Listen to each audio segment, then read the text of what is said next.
Hello yogis, welcome back to another tutorial flow. This one is on the overhead bind. There are all kinds of postures that we can use that grip with. Today we'll be doing the low lunge with the overhead bind. You will want a strap today. It takes a lot of range, mobility, and practice to start to get into these positions where we can do it without props. So we definitely want this. If you don't have a yoga strap at home, a towel works great. Necktie, piece of rope, anything else you have hanging around. So grab your props, grab your mat, and let's do this.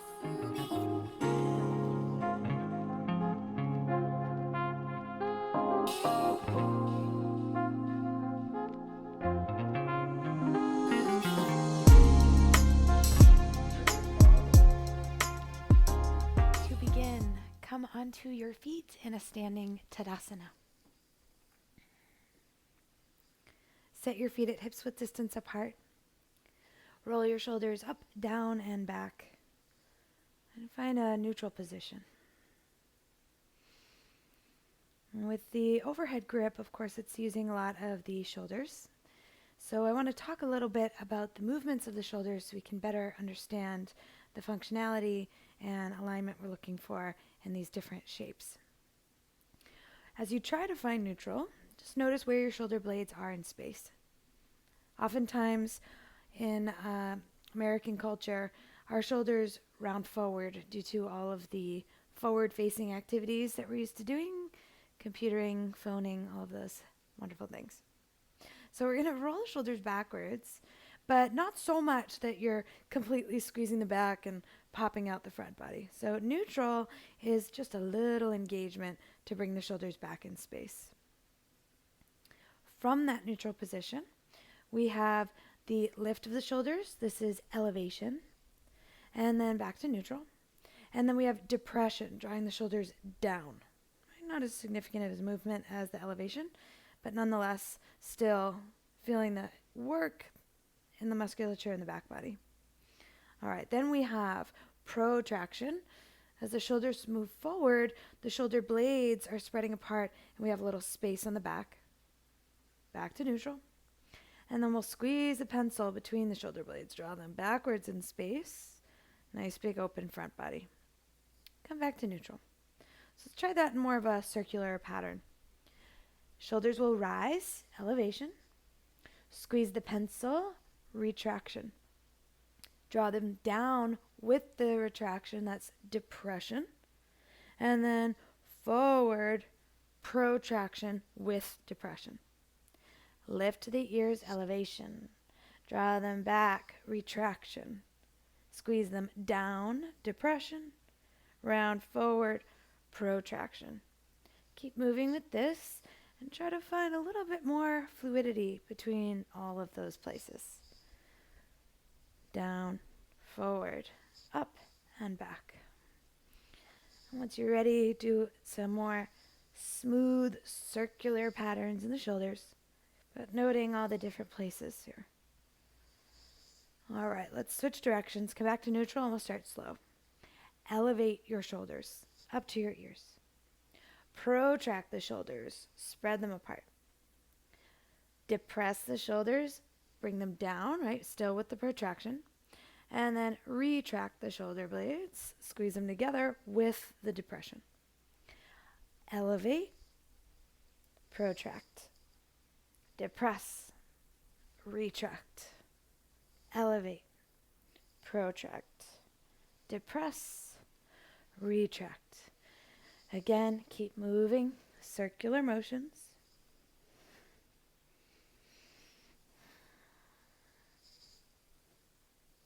All right. Come back to a neutral place. Let's find our strap.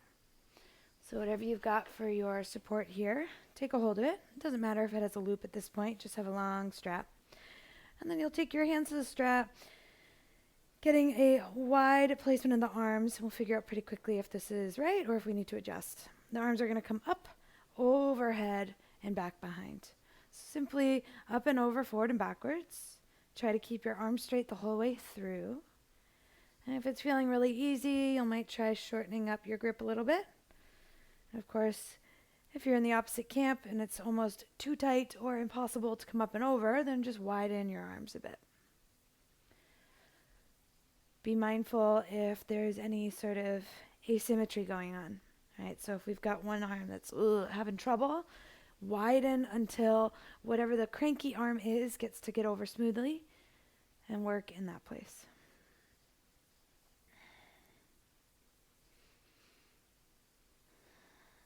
A couple more of these.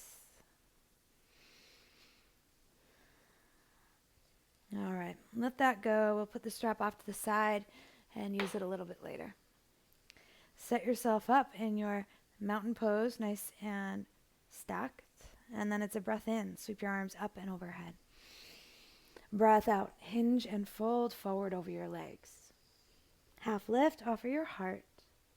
Plant your hands down into the mat and step back to plank pose. Strong through the belly, heels back, crown of head forward. Take a full breath in. Exhale, hips high and back, downward facing dog. Now feel in your down dog that you are elevating the shoulder blades. In other words, they are lifting towards your ears and you get all this nice length from that. At the same time, wrap your triceps towards the floor. And as you do this, feel the spreading of your shoulder blades, the protraction. Grip down through your fingertips. And then let's take a walk forward, feet to hands. Breathe in, lengthen, half lift. Breathe out and fold forward. Come up to a flat back on tented fingertips this time. Send your left leg back like supported warrior 3. And then it's a slow transition with control to runner's lunge. Bend your standing leg, reach your left toes back, and land. From here, we'll shift into pyramid pose and back to runner's lunge. If the floor is feeling far away, feel free to bring some blocks into the mix, just making it a little easier to access the floor. If blocks are unavailable, tented fingers will also work to give you a little bit more room to play with. Now, as you shift in and out of these postures, I ask that you be mindful of the tracking of your joints. Knees should be going in line with the second toe, and the right outer hip should be rolling towards the back edge of the mat the whole way through, not just checking in with the pyramid, but still as you shift into your lunge.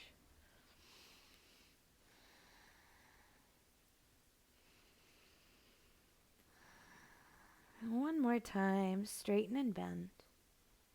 If you're using blocks, ditch those to the side in your runner's lunge. Plant your hands down, step to plank. Take an inhale.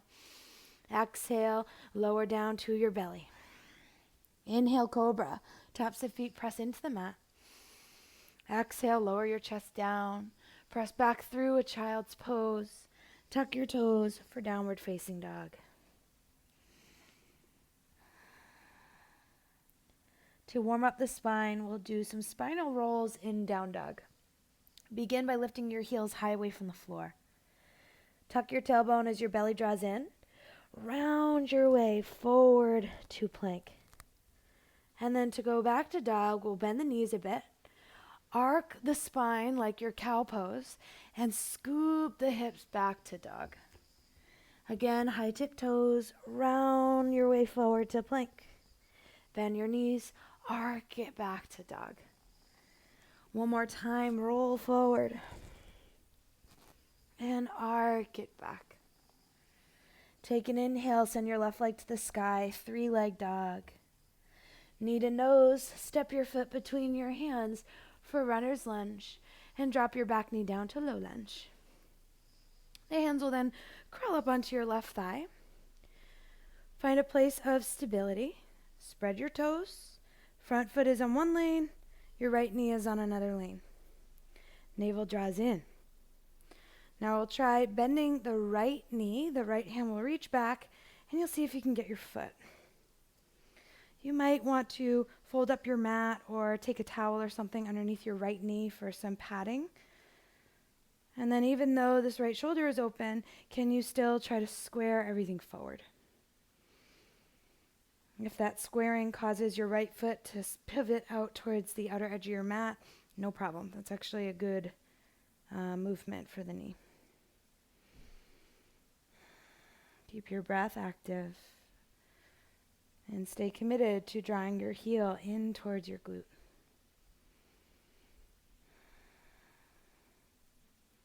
Gently release your back foot.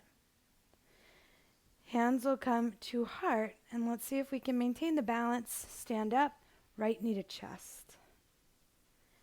Figure 4, cross your right ankle past your left knee. If your back has begun to round, think of the pencil between your shoulder blades to open up. Airplane. Send your right leg back, your arms back. Now in this posture, this is a back bend. Squeeze your shoulder blades together, the retraction. Depress the shoulder blades, squeeze them down your back, and feel how that encourages this lift in your heart. Compress and engage your back body to open the front body. And then it's back to figure 4. Hands to heart, squat down. Let's look for some stability in the hips here. Back to airplane, reach back, squeeze your back body together, extend through your right toes. And back to figure 4. Last one. Send it back, airplane. And forward, figure 4. Knee to chest. Tadasana, 2 feet to the ground. Find an even footing. Breathe in, arms to sky.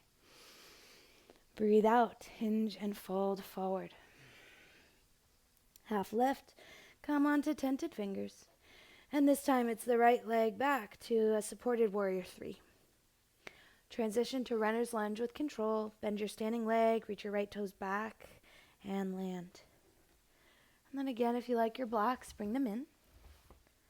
We'll move between a runner's lunge and a pyramid pose. In this position, once again, both feet are on their own lanes, so hips width apart.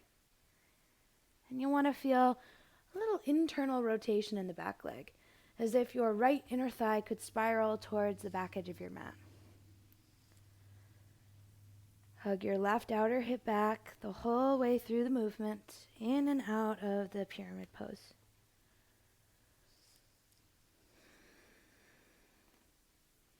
And then pretend like your right heel is pulled back towards the back edge of your mat. Even as your left knee moves forward, you're still extending back through your heel. Just a couple more of these.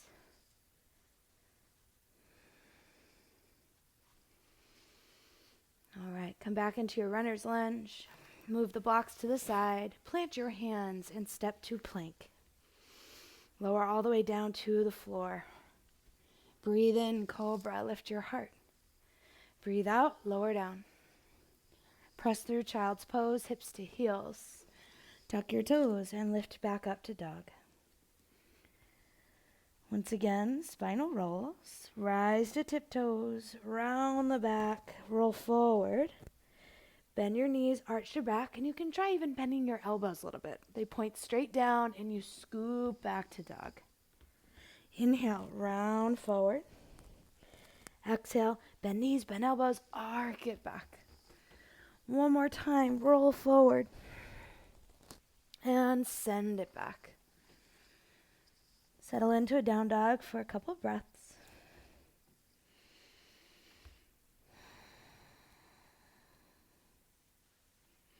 Breathe in, right leg to sky, 3-leg dog. Take your knee towards your nose, round your back, step your foot between your hands, and lower your back knee down. Hands will crawl up onto your right thigh, and then you can use this as a little support to find a little bit more lift.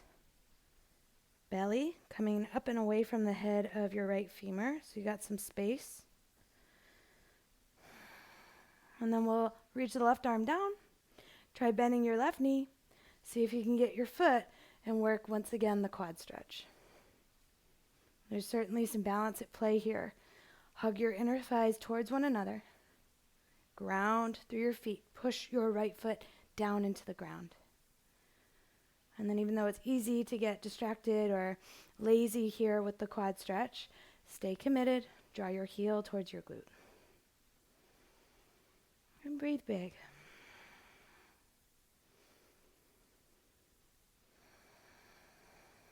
Couple more breaths.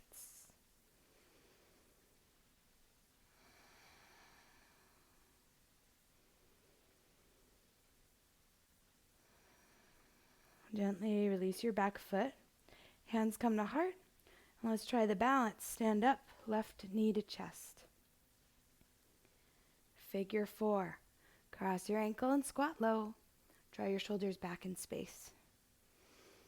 And from here, airplane. Left leg back, the arms reach back. Engage your back body. Shoulder blades retract and depress. Open a heart. Figure 4. Knee to chest. Cross the ankle and come down. Again, airplane. Send it back. Figure 4.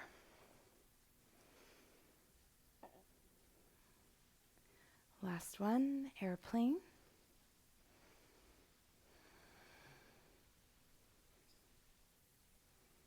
Figure 4. Knee to chest. Tadasana. Inhale, arms will sweep up and overhead. Exhale, hinge and fold forward. Half lift, offer your heart. Plant your hands, step or jump back. Plank to chaturanga. Inhale, upward facing dog. Exhale, downward facing dog.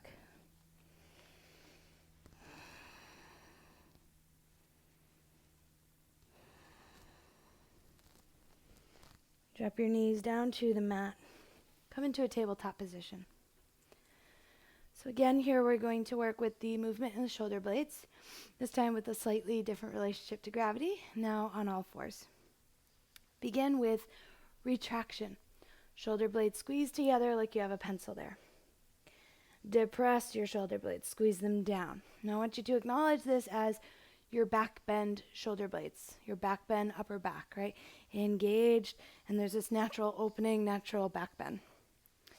Keep the depression, push the floor away, and protract, right? A little awkward because now we're trying to spread the shoulder blades. We're trying to move towards more of our arm balance shoulders, but still with that depression, they're kind of working against each other.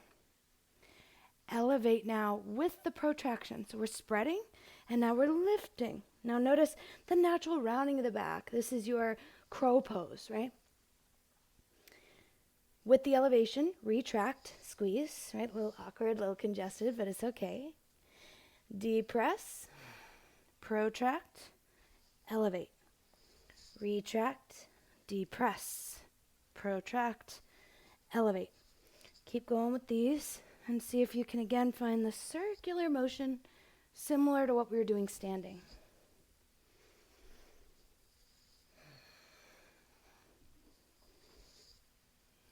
Bring yourself back to neutral.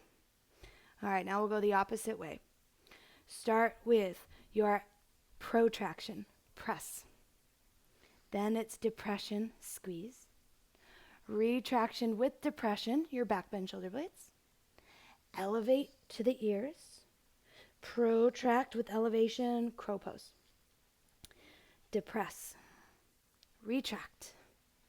Elevate. Protract. Depress.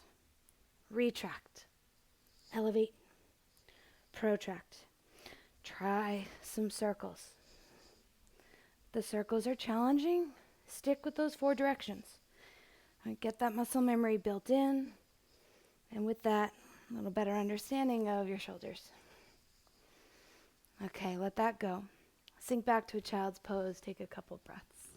Relax your arms. Soften your elbows.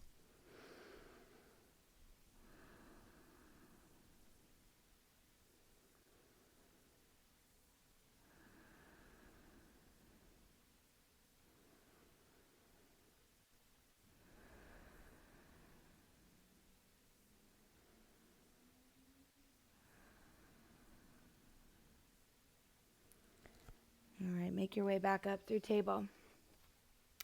Tuck your toes and extend your hips back to downward facing dog. So we return to this familiar shape. Once again, elevating the shoulders to feel the lift. And then as you wrap your triceps towards the floor, you feel the protraction of the shoulder blades, the spreading apart and space in your upper back. To test out what's going on here, we'll try bending the elbows. Notice which direction they go, right? Oftentimes they go out, which means we're more internally rotating and hunching, right? We don't want that to happen. Protract, open up, and wrap your triceps down. Now try again bending the elbows. Wrap in like crazy. Hug your elbows in, and come all the way down to dolphin. Note the same shoulders. Press away. And this natural spreading, the protraction feels a lot more obvious now given the elbows being grounded. Start to wiggle your toes back to come to dolphin plank. And then we'll bring the hips down for Sphinx pose.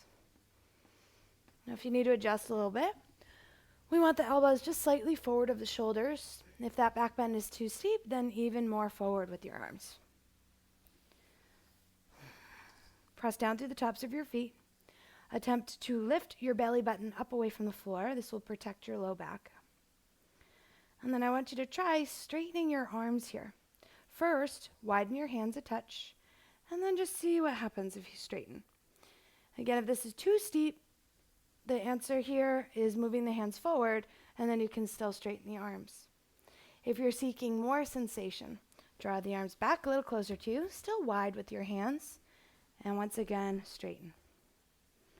Brace through your belly, always containing and protecting the low back. And then you can feel free to close your eyes here.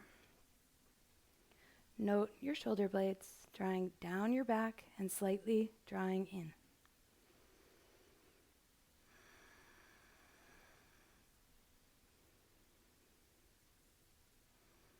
If you want to try going a little deeper, drop your elbows, slide your hands back a touch, and lift right back up.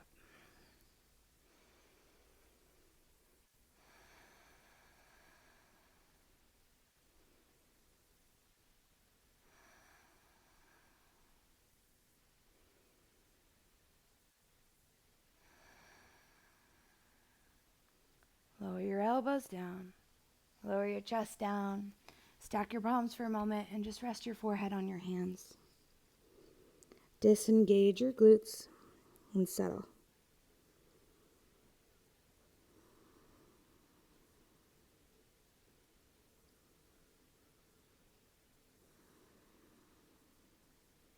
And slide the hands underneath the shoulders. Press yourself up to table. And then let's fish around for our strap again. All right, so we'll work our way into that lunge now. And we want the strap set up kind of specifically. So I'm going to ask that you make a little loop in your strap if you have one like this. The D rings, so you've got your little buckle, loop it together, and make sure you've got a little tension there. Then we'll start with the right foot. So I want you to put your foot completely through the loop. Tighten this up so it's kind of like an anklet. And then you'll take the loose part of the strap and weave that between big toe and the second toe. So kind of like you've got a flip-flop or a thong sandal on. Once you've got that going on, the right leg is going to go back. Keep the slack of the strap in your right hand.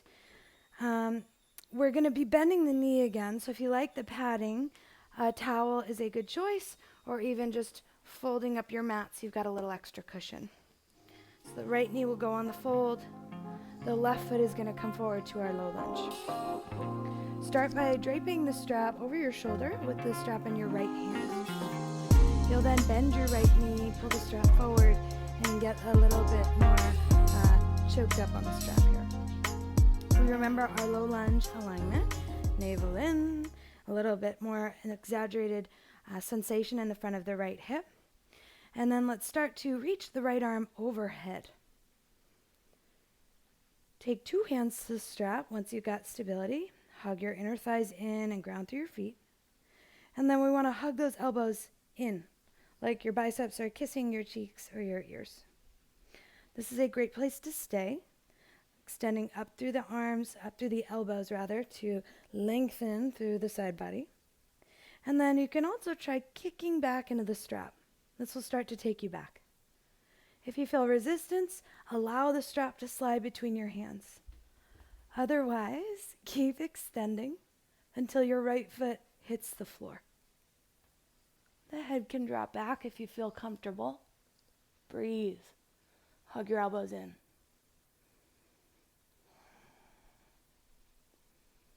When you're ready to rise, release the slack of the strap. Brace your belly. Come upright. Let the strap go. Hands will come down to tented fingers and simply sweep your right leg back to a tabletop. You can flatten your hands out and just hang out on a tabletop for a second. It's a very deep back bend, a lot going on, so you want the low back and the musculature back there to just have a minute to simmer down. And then if you want a little movement, a little cat-cow tipping movement in the pelvis. All right, let's try the other side. So we'll let this go off of our right foot and just swap it out. So now the left foot goes completely through the loop. Tighten it up a bit. The loose strap goes between the two toes like a sandal. And then we'll set up with the left knee on the fold or towel. The slack of the strap coming over the left shoulder with the strap in the left hand, and the right foot will come forward. Spread your toes and find stability. So you're looking for the depth of your lunge while maintaining containment in the front body. Hug your inner thighs in while still staying strong in the outer hip. So there's some weight towards the razor edge of your right foot, but still this kind of invisible resistance in the inner thigh. Once you've got your stability, bend your left knee by pulling on the strap, and then start to choke up on the slack.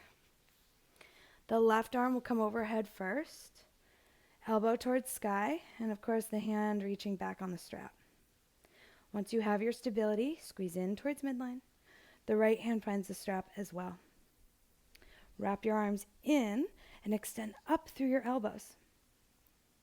Now again, we'll try opening this up more. Kick into the strap, extend your left leg, move with the back bend, and if at any time you need more room, let the strap slide between your hands. Chin to chest, or it drops back. Ensure that you can breathe. And do your best to keep the back bend smooth along your spine. If there's any congested places, lift out of it a little bit. As you're ready, brace your belly. Let the strap slide between your hands. Come upright. Hands will come down, tented fingers. The right leg will sweep back to table. And then just find yourself in a stacked place. Let everything simmer.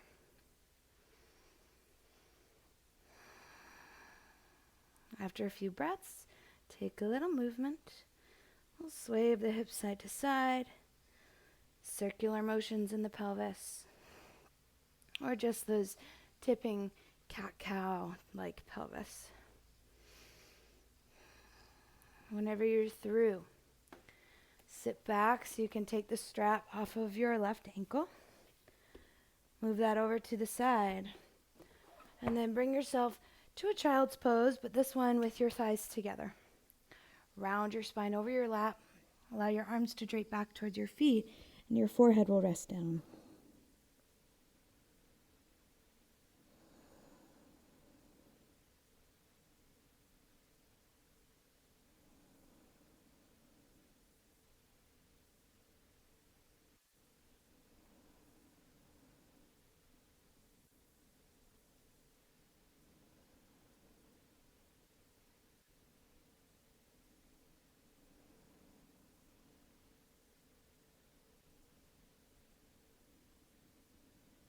Take one more big belly breath. Exhale to release. Bring your arms forward and help yourself back up to a seat. All right, so that is your back bend lunge with the overhead grip. Of course, it's very deep back bend. Creating some length in your back body is good, hence the child's pose. But you might also like closing out with a couple twists. So just getting on your back, stacking your knees and dropping them to one side and the other. Any other twist you know of is wonderful. And as always, I encourage you to close out with some mindfulness, whether that be your traditional corpse pose, Shavasana, or just a seated meditation. Thank you so much for tuning in. Namaste.